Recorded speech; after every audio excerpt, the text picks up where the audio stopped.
Here we will make our final stand for the light and for humanity. We're here with Age of Darkness Final Stand. This is the newest game looking to claim the throne of They Are Billions, the horde defense real-time strategy genre. Though here, instead of fighting zombies, we're fighting these nightmarish creatures that come out of the darkness. They call the Veil here.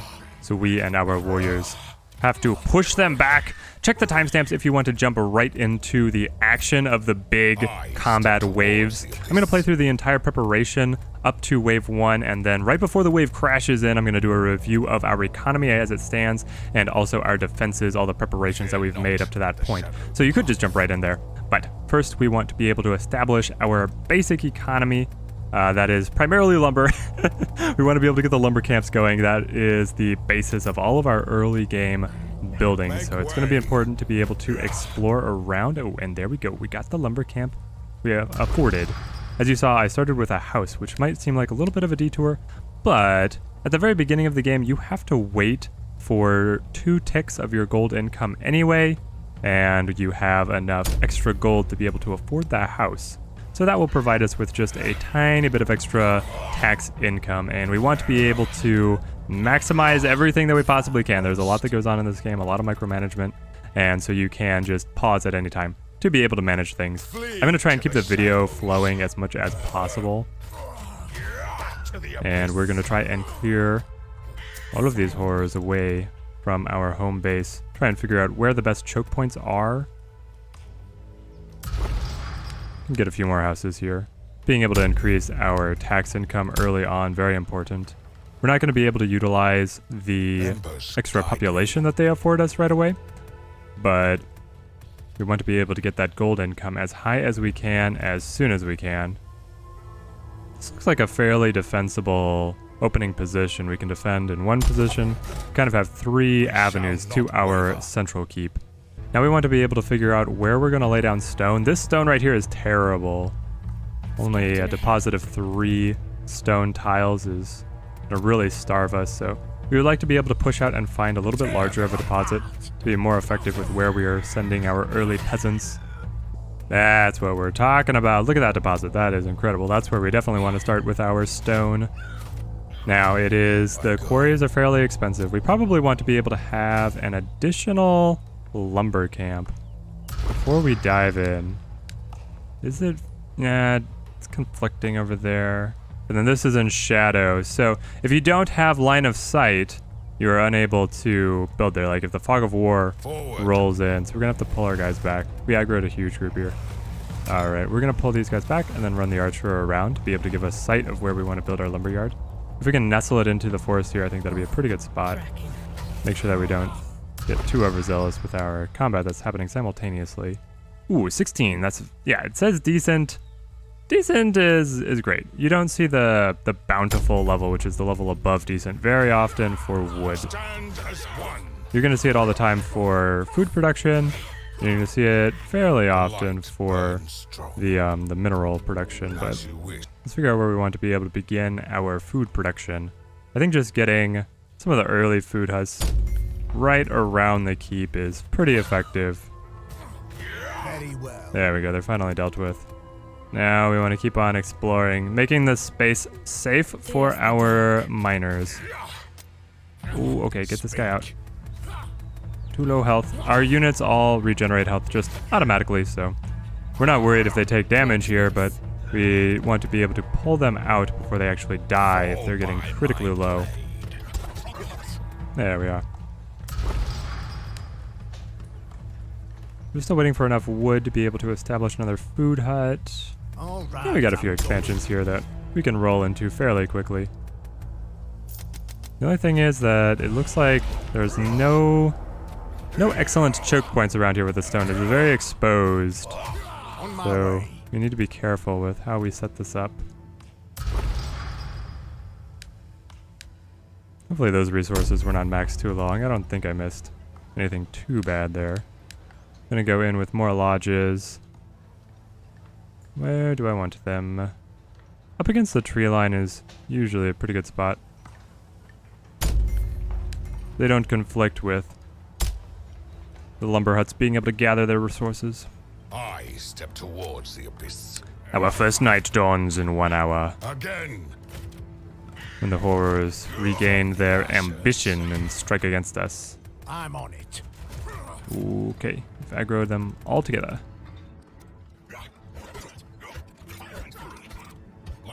Excellent.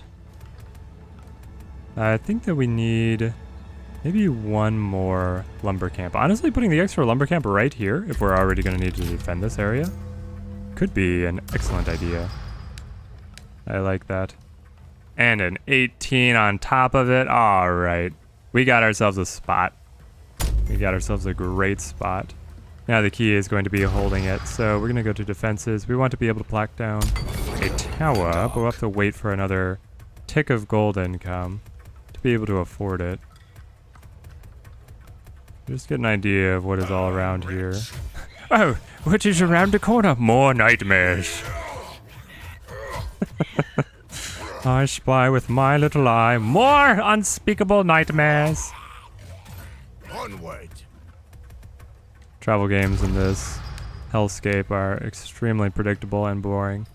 So, because we have these so exposed, it's going to be inhibitively expensive to set up walls early on here to protect them. Later on, we're going to go for a nice walled base, but right now, we just want to be able to provide some cover for them, and so we're going to kind of get a tower here in the central position. Trying to figure out exactly how I wanted it. The buildings do block off your units' pathing, so if I built it here, it'd be kind of like you have to path all the way around. I don't know. That could have still been a good spot. Very similar either way. What? Either direction for it to go there. On my way. Lean on the strength of our hero as much as we can here. And there's the level up. Love to see it. I want to be able to reach level 3 actually before we have to fight the wave. We'll see how successful we are at actually achieving that. We'd like to be able to get some more food going here as well. It says 8 is decent. I mean, 8 is fine for the food huts. Just so much lower than once you get the upgrades to the farms and whatnot. Though this area should be pretty safe now that we have the tower up, so we'll do this. As you wish. We could probably fit another one here in between. I'm not too worried to have my units coming back to be able to just reveal line of sight because they took a lot of damage. Getting them the breather to be able to heal up, I think, is going to be useful for them. Put down another dwelling here. So now we have at least income for stone. We have good income for wood. Getting 50 wood every Our defenses are under attack. solid. Here they come. Where was it? There he is. Foul beast. We want to be able to upgrade the keep, build the training, what do they call it? Military, the training hall Right. to swell our numbers of warriors, and then we also want to be able to get storage and our building that will allow us to conduct upgrades, unlock new buildings, new units, progress. We must progress in all aspects. Intelligence and military strength. This whole area is proving to be an excellent area to expand into because we just have this small choke point to be able to hold, to incorporate all this land, and then this tiny checkpoint to hold as well. Very doable for us, and it would expand our ability to produce a lot of food mostly. It doesn't have any mineral wealth, which is the downside. There we go. We got enough to be able to upgrade the keep. A little bit of overflow, but I'm not too worried about it right now.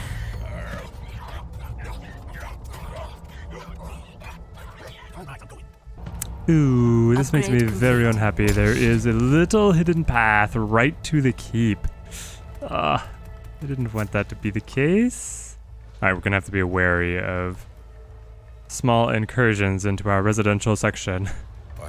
We have the training hall. Now we can train up archers to be able to staff these towers. Because otherwise the towers do not have an attack of their own. They have to have archers garrisoned inside. And then they provide a bonus to the damage that the archers are able to do. So they become fairly effective. You just have to be able to get all the different pieces together for it to be effective.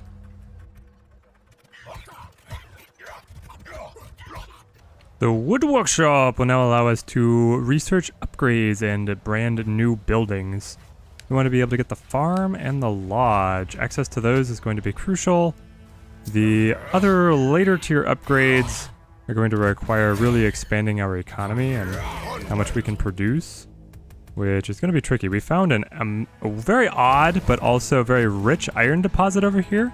It is so stretched out, I don't even know if that fits inside a single building's radius. I hope it does. But it's also, if it does, the building's gonna have to be built in a position where it might block off access, like foot access to the area. Super strange, but being able to pick up all of that iron together would be excellent. We are still severely handicapped by our lack of access to stone. I think that we're actually going to have to kind of cave, and I had been holding off on utilizing this stone. Being able to pick up 6 there. Right. Pretty insignificant. Ooh, that's an elite. No, we made it angry. It's gonna chase us forever now. Alright, keep on dodging. Remember what you fight for. Okay, now we're gonna have it come to us, isolate it, and then we'll bring it down. There he is. Alright, get in there, boys. Wow. Way.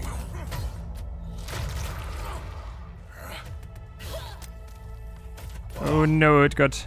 No. Why would it use it? It killed her. No! Stand in defiance. I didn't even see that attack for some reason. Dark. We now improve our dwellings to lodges, which is a big step up for being able to use less space, support a higher population, produce more taxes. On my way. We can also start getting farms, but once we hit night here, Very well, I think that we still have time before the wave 1 to be able to start indexing into farms. That means that we sell, because the farm is actually not a direct upgrade. I'm not sure why. Everything else seems to be a direct upgrade, but they decided, no, the farm is going to be its own thing. It's going to be its own building. So we sell these. We go in, we get the farm. It does cover a larger radius, so that's why you have to sell the old infrastructure. I step towards the abyss. But the farm is way more efficient, so we are happy to see the old food huts go. The food huts are excellent for the early game because they only require a single worker. But the farms, when paired with the higher production or the higher density housing, those are the way you go. Burn it. Put them down. Members guide me. We shall not waver. We have really great production of money, but no good production of stone. This is still bothering me. I'm just hung up on this. Ooh, did I do one too many? I think I did one too many. I want to be able to get a storehouse down. Man, the storehouse is big. Okay, we're gonna have to fit it in here. I go. It'll ruin the food production of the surrounding area because the food production depends on open tiles. So, I'm sorry, Mr. Food Hut, you're not nearly as good as you used to be, but we need to be able to have larger stockpiles so that we don't max out every single time I get a tick of wood. It doesn't happen anymore because we upgraded the keep, and the keep is able to store some resources, I'm on it. but not an infinite amount. The storehouse helps buildings are under significantly attack. there. Being attacked. You got it, Mr. Tower? Yeah, I think we'll be good. Where did they want to go? Guess they just wanted to get Forward. picked off. Didn't think my archers could manage to hit that moving target.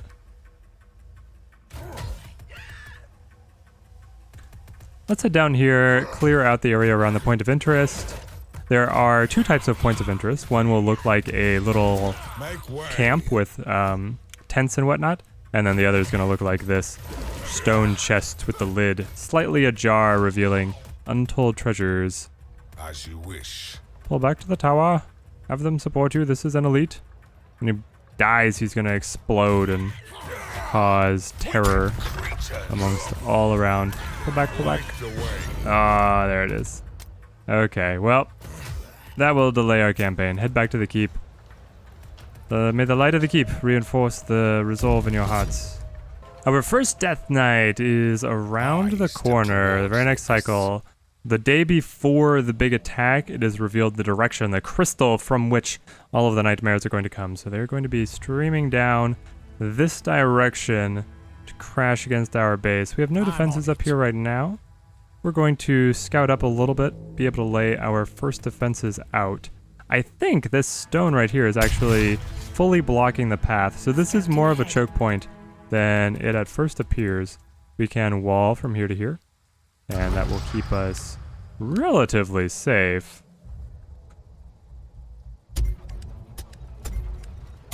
Make way.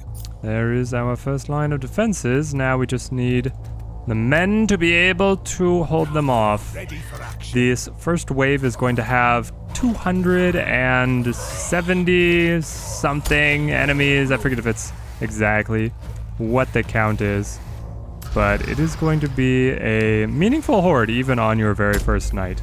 You do need walls and full-on defenses. You can't just hold them off with your army, unless maybe you could if you were willing to accept heavy loss of life and thus resources in the making of it.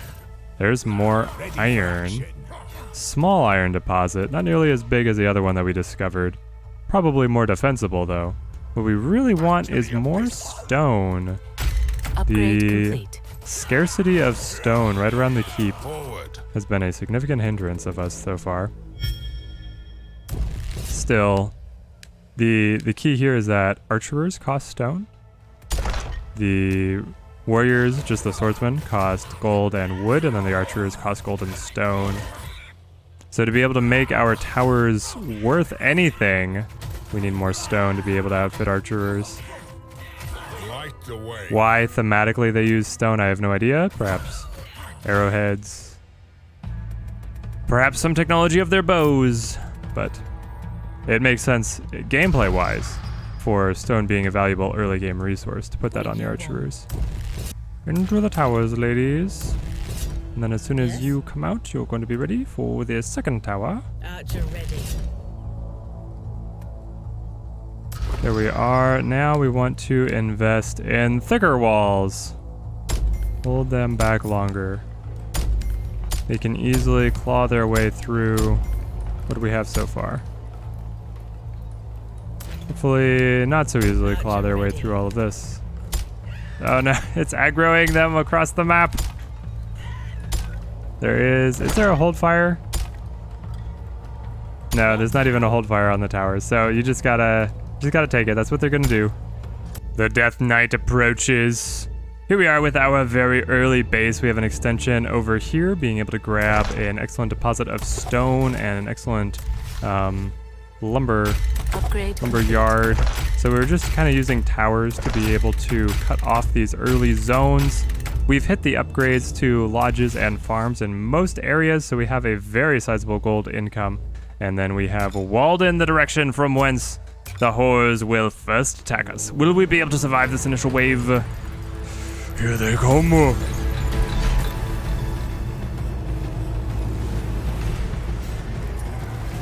Our debuff is weakened. Units no longer regenerate health. Ooh, that is a rough debuff. What I like to do usually in fighting these waves is have an early sortie out the gate to be able to push them back and kind of whittle down their numbers. We have 276 that we're gonna have to take down. But and then pull our units back behind the gates so that they can regenerate and fight them in wave 2 once they eventually eat through the walls. But that will not be the case here. Members guide me. We're gonna have to fight them all at once. Ready for action. We get no benefit of fighting them in waves. Here they come. The veil has closed in around us. Hello, darkness, my old friend. Our defenses are under attack.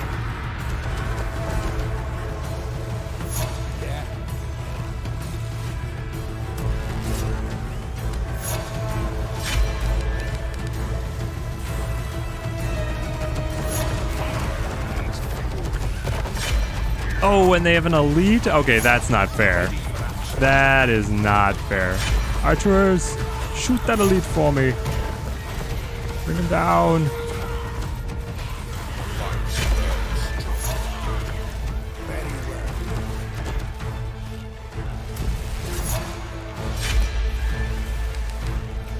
Ready for action.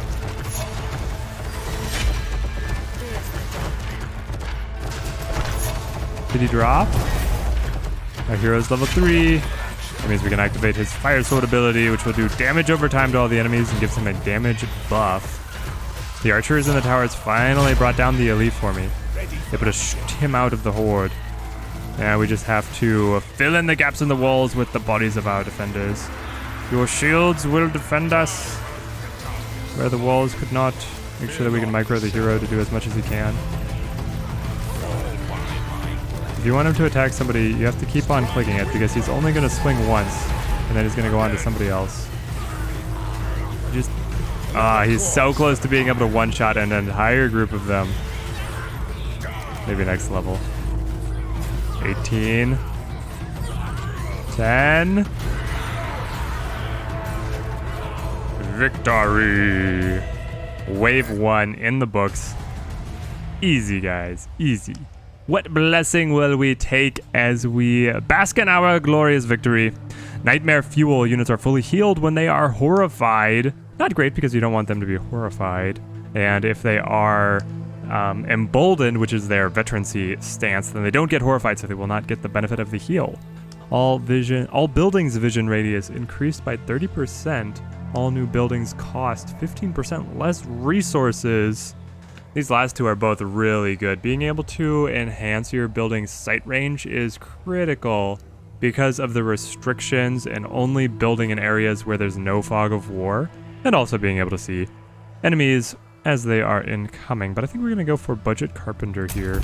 Picking this up early, so early in the game, is going to be an enormous boon for us being able to set up our defenses for the later waves. I'll see you guys in the next episode where we look to tackle Wave 2. Thank you guys for watching and have a good one.